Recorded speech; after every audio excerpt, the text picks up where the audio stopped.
គោរពជំរាបសួរពុកម៉ែបងប្អូនទាំងអស់គ្នាសូមស្វាគមន៍មកកាន់ MIC ប្រពធី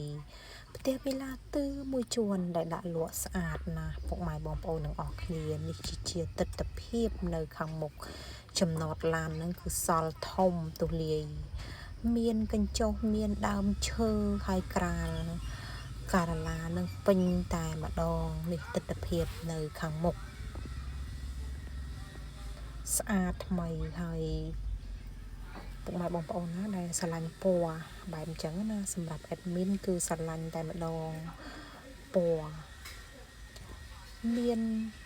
ខាងមុខនេះគឺមានចំណតឡានហើយរបងថ្មពណ៌ជុំវិញផ្ទះវិឡានេះគឺមាន3បន្ទប់គេងនិង4បន្ទប់ទឹកស្អាតបញ្ជាក់ពុកម៉ែបងប្អូនទាំងអស់គ្នាផ្ទះវិឡានេះគឺគាត់លក់គឺថែមជូនសម្ភារៈដូចនៅក្នុងវីដេអូហ្នឹងទាំងអស់អត់បានដកទេមើលតែទ្វារខាងមុខក៏ដឹងដែរពុកម៉ែបងប្អូនទាំងអស់គ្នាពុកម៉ែបងប្អូនទាំងអស់គ្នាចំណាយតែ150000ចរចាបានផ្ទះស្អាតនេះទិដ្ឋភាពចូលមកដល់នេះគឺមានបន្ទប់ទទួលភ្ញៀវមួយធំទូលាយហើយមានបន្ទប់គេងហើយ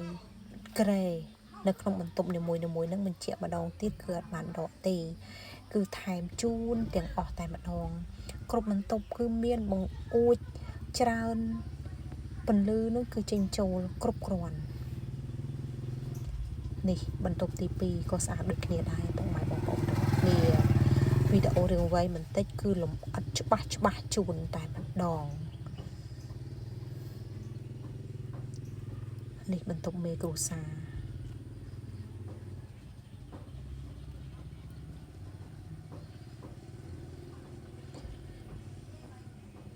សម្រាប់ពុកម៉ែបងប្អូនទាំងអស់គ្នាដែលមានបំណងចង់បានផ្ទះបែបពីឡាមួយជួននៅក្នុងក្រុងសៀមរាបអាចតាក់ទងបានណា MIC ប្រពធីមានទ្រព្យជាច្រើនតម្លៃល្អពីម្ចាស់ផ្ទាល់បញ្ជាក់គឺតម្លៃពីម្ចាស់ផ្ទាល់ទំហំដីនាងខ្ញុំដាក់ជូននៅក្នុងសំណេរអរគុណច្រើនពុកម៉ែបងប្អូនទាំងអស់គ្នា